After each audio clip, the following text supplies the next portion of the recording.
এখানে আমি কাজু বাদাম ফল নিয়েছি আর এখন দেখছি আমরা সবাই মিলে যাচ্ছি আমরা। কি সুন্দর জায়গাগুলো।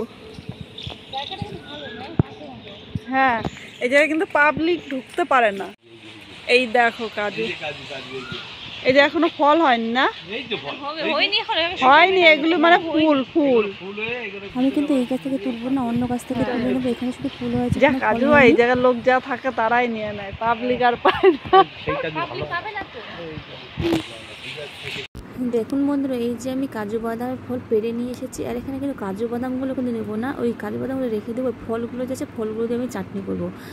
এখানে তো তেঁতুল দিয়ে চাটনি করে, আমার কাছে তেঁতুল নেই, তার জন্য আমি শুধু আম দিয়ে একটা আম দিয়ে আমি চাটনিটা করে নেব। তাহলে বন্ধুরা দেখুন, তাহলে আমি কেমন করে চাটনিটা করে নিচ্ছি। আর দেখুন আমি 4 ফালি করে কেটে নিয়েছি, দেখতে পাচ্ছেন কিন্তু 4 ফালি করে কেটে নিয়েছি। এইভাবে কিন্তু কেটে নিতে হবে। আর এখানে একটা আম, 2টা আম এনেছিলাম, একটা আম আমি কেটে নিয়েছি। আর এখানে সব কিন্তু পরিষ্কার করে ধুয়ে নিয়েছি আর কড়াই বসিয়েও দিয়েছি। আর এখানে আমি কিন্তু পাঁচফোড়ন দিয়েই করবো, সরষের তেল দিয়ে রান্না। দেখুন সরষের তেল দিয়েছি আর এখানে দিয়েছি আমি পাঁচফোড়ন।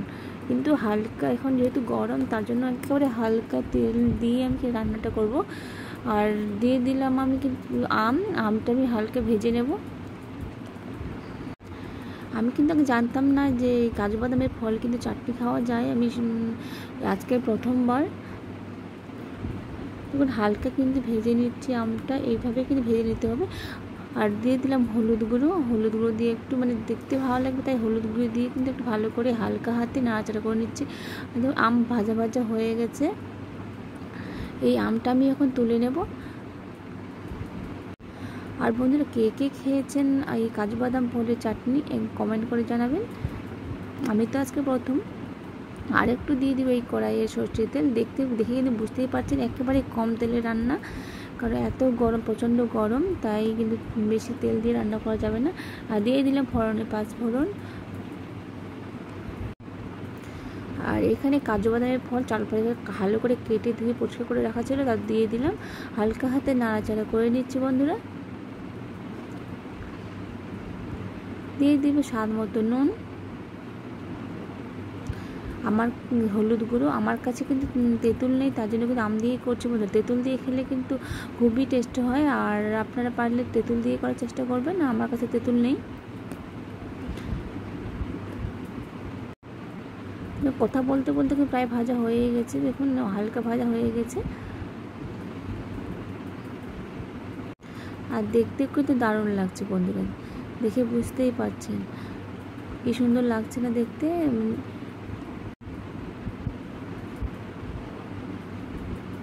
আর বন্ধুরা দিয়ে দিলাম এখানে আমি জল। দেখুন হালকা ভাজা হয়ে গেছে, দিয়ে দিলাম সিদ্ধর জন্য আমি দিয়ে দিলাম জল।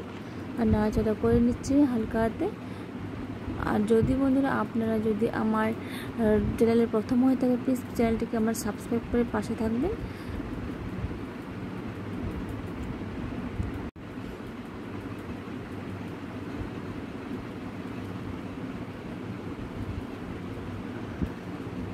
আর এখানে আমি দিয়ে দেব চাপা সেদ্ধ হওয়ার জন্য। দেখুন 5 মিনিট পরে কিন্তু আমি চাপাটা তুলে নিলাম। এখানে যেহেতু ইন্ডাকশানে একেবারে লো আঁচে আমি দিয়েছিলাম, দেখুন আমি কিন্তু চাপাটা দিয়ে তুলে নিলাম। আর এখানে কিন্তু সিদ্ধ হয়ে গেছে এগুলো, ভালো করে নাড়াচাড়া করে নিচ্ছি। দেখে কিন্তু বুঝতে পারছি বন্ধুরা, দেখুন খুন্তি দিয়ে দিচ্ছি, দেখো আমার গলে যাচ্ছে। আর এটা কিন্তু হয়ে গেছে, আর দারুণ কিন্তু এটা কিন্তু এত স্যান্ড কি বলবো। আর এখানে দিয়ে দিলাম আমি ভেজে রাখা আম দিয়ে ভালো করে নাড়াচাড়া করে নিচ্ছি। আর এখানে কিন্তু আমি দেখুন কোনো মশলা বেশি দেবো না, শুধু পাঁচফোড়ন দিই। আবার দিয়ে দিলাম চাপা।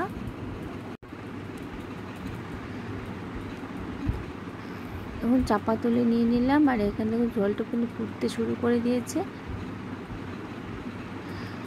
আর এখানে আমি দিয়ে দেবো স্বাদ অনুযায়ী একটু চিনি, কারণ এই আমের সঙ্গে টকভাবে চিনিটা দিলে কিন্তু স্বাদ ব্যালেন্স করার জন্য চিনিটা দিয়ে দিলাম। আপনার পছন্দ মতো চিনিটা দিয়ে দেবেন, কে কেমন মিষ্টি খান সেই অনুযায়ী চিনিটা দিয়ে দেবেন। দেখুন আমার রান্না কিন্তু প্রায় হয়ে এসেছে। আর আজকের ভিডিও দেখুন এখানে শেষ করলাম। ভালো থাকবেন, সুস্থ থাকবেন, সাবধানে থাকবেন। ধন্যবাদ।